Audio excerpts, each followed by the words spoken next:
सांगा. माझं नाव संदीप पाटील.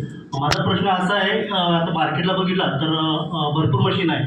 80,000ला पण आहेत, लाखला पण आहेत, किंवा 2 लाखाला पण मशीन भेटतात. असं आयुर्वेदिकमध्ये त्याच्यामध्ये आपल्या केंगनमध्ये आणि त्याच्यामध्ये काय फरक आहे एवढं मला. तर आज तुम्ही उभेच राहा, तुम्ही फक्त त्यांना सांगायचं. तर आज जर बघितलं अशी एक मशीन आमच्या हुपरीमध्ये ज्यांना मी डेमो दिला होता, फार मोठी व्यक्ती आहे, तर आम्ही डेमो दिला होता, त्यांना असं वाटलं की हे मशीन महाग आहे. तर तिने काय केलं, एक पुण्याची कंपनी आहे, त्या कंपनीमधून तिने 1,20,000 रुपयाला मशीन घेतलं. किती? 1,20,000 रुपयाला. आणि 1,20,000ला मशीन घेऊन साधारणतः 8 महिने तिने पाणी वापरलं. तर बघितलं तर 9.5 pHचं पाणी यायचं बंदच झालं आणि 11.5 pHचं पण पाणी यायचं बंद झालं. त्या मशीनमधून 11.5 पाणी येतच नव्हतं.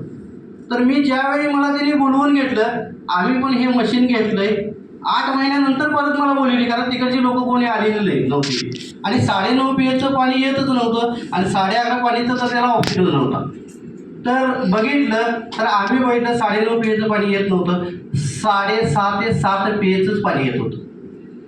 कालांतरानं परत आणि 1 महिन्यानंतर 1.5 महिन्यानंतर त्यातलं पाणी यायचं मशीनमधलं बंद झालं.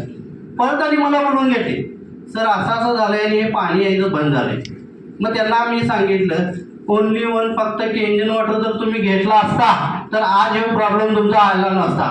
आणि तिने काय केले की ती मशीन काढून ठेवली आणि माझ्याकडनं केट मॉडेल तिने बुक केलं. कसं झालं का बघा. तर आपल्या मशीनमध्ये एवढी मोठी ताकद आहे केंजनमध्ये की तुम्ही आज जर 11.5 pHचं पाणी आता काढणार तर हेच पाणी तुम्हाला 10 वर्षानं पण 11.5 pHचंच पाणी निघणार. आज जर 9.5 pHचं पाणी काढणार तर 10 वर्षानं तुम्हाला काय निघणार, 9.5 pHचंच पाणी निघणार. हा याचा प्रश्नाचं उत्तर आहे सर. थँक्यू. म्हणजे सर 70,000, 80,000, 1 लाखाच्या मशीन आहेत, त्यामध्ये 11.5 आणि 2.5 ची टेक्नॉलॉजी नाहीये. ती फक्त जगभरात केंगन मध्येच आहे. ओके. तिसरा प्रश्न.